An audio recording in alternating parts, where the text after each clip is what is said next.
वाह, क्या आईपीओ है।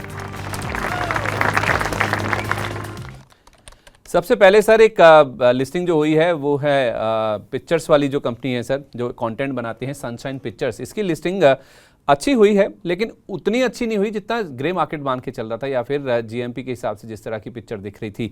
ये आईपीओ सब्सक्राइब बहुत बढ़िया होता है, 106 गुना के आसपास। क्यूआईबी का पोर्शन 123 गुना, एनआई का पोर्शन 197 गुना, रिटेल ने भी भर भर के 56 गुना से ज़्यादा की बोलियाँ लगाई थी। 10% प्रीमियम पे लिस्ट हुआ, 395 रुपये 90 पैसे का भाव है जहाँ पर लिस्ट हुआ 360 रुपये के मुकाबले। लेकिन बाजार मान के चल रहा था कि 410 रुपये के आसपास इसकी लिस्टिंग हो सकती है, तो उससे थोड़ा सा नीचे ज़रूर ये लिस्ट हुआ है। लेकिन लिस्टिंग के बाद अगर आप देखेंगे तो इसमें थोड़ी सी मुनाफा वसूली भी हावी हुई है।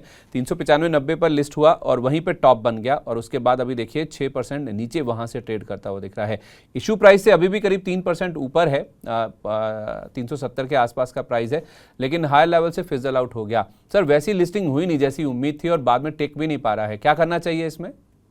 तो उम्मीद तो ऐसी थी, क्योंकि मैंने ये चीज बोली थी आपको उस टाइम पे। जो लिस्टेड कंपनीज भी है इस स्पेस में, TV channels and all that, वहां पर कोई ज्यादा मूवमेंट लास्ट 15 साल में 10 साल में नहीं है। एंड उसी हिसाब से सनशाइन भी मुझे ज्यादा अच्छा लग नहीं रहा। थोड़ा बहुत लिस्टिंग इनके लिए लगाएं तो लगाएं, आते खुलते ही बेच दें, और वही होता हुआ दिखा है। बट अभी मुझे देखना पड़ेगा स्टॉक पे और भी कोई वैल्यूएशन एक बार कंफर्ट है कि नहीं है, क्या मल्टीपल और क्या प्रॉफिट ग्रोथ में ये स्टॉक आई है, वो एक बार एक क्वार्टर रिजल्ट के बाद आएगा तो देखेंगे। पर अभी के लिए स्टॉक को अगर है तो निकल जाना ही सही रहेगा। मुझे मिड टू लॉन्ग टर्म में ज्यादा अच्छा आज के दिन पे नहीं लग रहा। एक बार रिव्यू हो जाएगा तो और ज्यादा अच्छी तरह से कमेंट कर पाऊंगा सर, बट आज के दिन पे जितना मैं पढ़ा है उसके हिसाब से अभी तो ठीक नहीं लग रहा। ठीक है, निकल जाइए, वो आपके लिए ज़्यादा बेटर है जहाँ तक सनशाइन पिक्चर्स की बात है।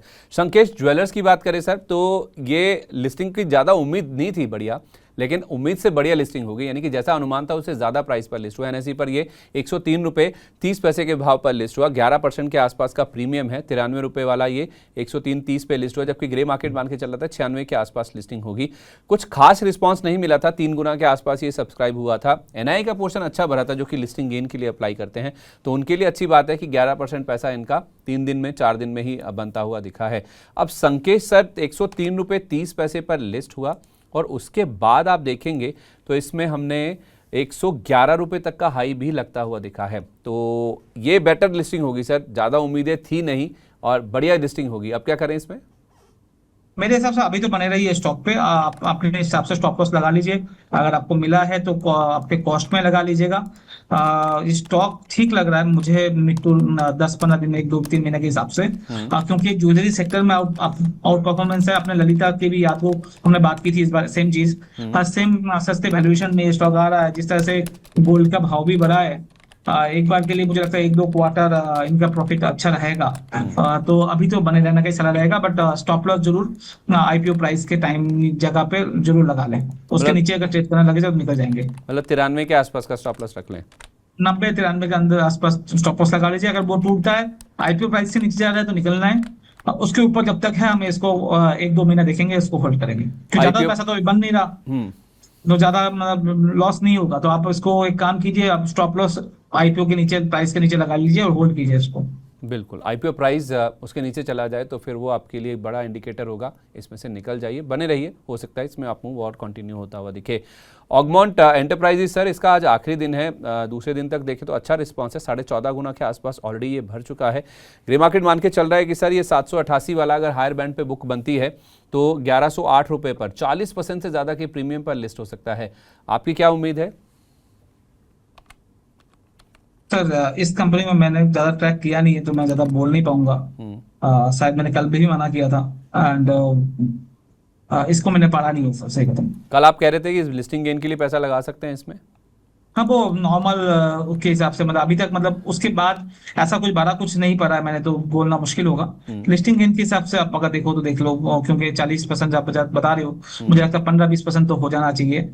जिस तरह से थोड़ा बहुत जो हमने देखा है, बट पूरी तरह से क्योंकि रीड नहीं किया स्टॉक पे, तो थोड़ा सा बोलना मुश्किल होगा।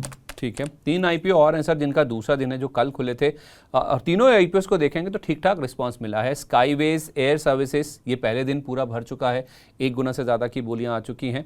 और ग्रे मार्केट में प्रीमियम जो कल 34 के आसपास था, आज 32 रुपये के आसपास है। 138 वाला ये 170 रुपये के आसपास, करीब 23% के आसपास के प्रीमियम पर लिस्ट हो सकता है। वरुण जी कल कह रहे थे कि इसमें आप लिस्टिंग गेन के लिए अप्लाई कीजिए। आपने सर इसको देखा है, पहले दिन पूरा भर चुका है, पैसा लगाना चाहिए? सर यूनिक बिजनेस मॉडल है मेरे हिसाब से, इस पे आप पैसा लगा सकते हैं आईपीओ के गेन के लिए।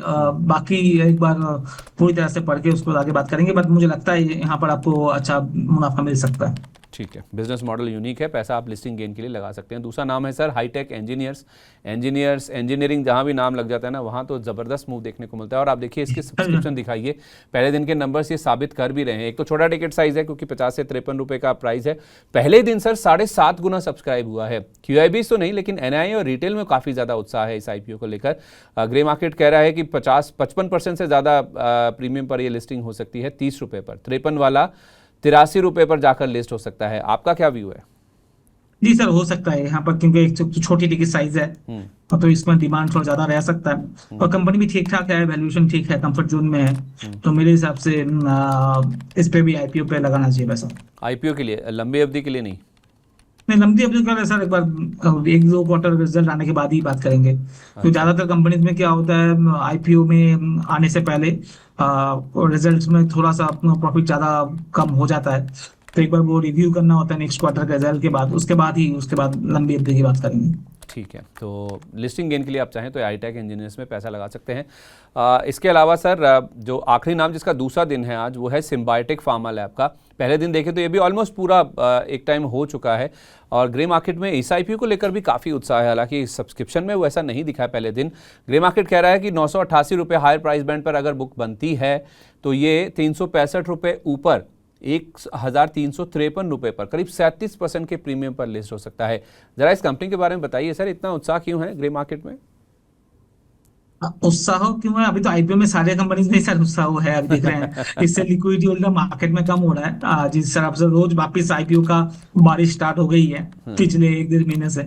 मगर मुझे लगता है क्योंकि जिस स्पेस में ये कंपनी है ना, वहां पर ग्रोथ बहुत ज्यादा हो रहा है, एंड मेरे हिसाब से इस स्टॉक पे भी आईपीओ के लिए लगाना चाहिए। और आईपीओ आ जाइए, उसके बाद वापिस एक बार बात कर लेंगे, आईपीओ आ जाए उसके बाद। बट मुझे लगता है ये कंपनी अच्छा कर सकती है मिड टू लॉन्ग टर्म में भी। बट वापिस एक बार रिव्यू करना तो जरूरी है, जैसे मैंने बताता हूँ हमेशा क्वार्टरली। मुझे लगता है ये स्टॉक अच्छा करेगा। ठीक है, लिस्टिंग गेन के लिए चाहें तो सिम्बायोटिक फार्मा लैब में भी आप अप्लाई कर सकते हैं। एक IPO आज भी खुल रहा है सर, अनु प्रोजेक्ट्स का। अगर आपने इसमें देखा हो कि क्या करती है ये, क्योंकि ग्रे मार्केट पे तो कोई प्रीमियम नहीं है, कोई उत्साह नहीं है। 0 रुपीज़ पर 99 के भाव पर ये लिस्ट हो सकता है। नहीं, मैंने सर पढ़ा नहीं है, शिपिंग कंपनी है आई बिलीव, बट अभी तक इतना रिसर्च किया नहीं है, तो कमेंट करना मुश्किल होगा मेरे लिए। ठीक है, ओके, परफेक्ट है। बहुत शुक्रिया आपका लोकेश सर, अपना कीमती समय आज हमारे साथ शेयर करने के लिए। जिन भी IPOs कंपनियों पर बातचीत हुई है, शेयरों पर बातचीत हुई है, IT सेक्टर पर बात हुई है, कोई डिस्क्लेमर उनमें? जी सर, जो भी बाई सेल एग्जिट की बात की है वो मेरी बात सुन के ना करें। आप अपने RA से पूछ के ही बाई सेल का डिसीजन बनाएं। जो भी स्टॉक्स में आज बात की है, सेम डायरेक्शन में अपने क्लाइंट्स के लिए बात करता हूँ। और जितना मुझे याद आ रहा है, मेरे पास जो स्टॉक में बात की है वो है नहीं। तो बायसनेस फिर भी आ जाता है, क्योंकि हम अपने क्लाइंट्स को देते हैं। तो प्लीज अपने RA से जरूर पूछ लें, और 200 डे मूविंग एवरेज को जरूर फॉलो करें। उसके नीचे का स्टॉक हो तो प्लीज अवॉइड करेंगे, तो आपका लॉस बच सकता है, उसको जरूर फॉलो कर लो। कल आपने एक नई चीज भी बोली थी, कुछ नया ऐड किया है आपने कुछ? जी, वो कभी कभी बात करेंगे इसके बारे में। रोज नहीं, मैं शेयर की बात नहीं कर रहा हूँ, मैं शेयर की बात नहीं कर रहा हूँ। कुछ आपने डिस्क्लेमर में नया ऐड किया था कल, कह रहे थे आप। जी जी, डिस्क्लेमर में बात तो की थी, अभी मेरे को याद नहीं आ रहा क्या थी। चलिए ठीक है, ओके, बहुत शुक्रिया आपका sir, thank you so much, wish you a very good day Ed. Thank you sir.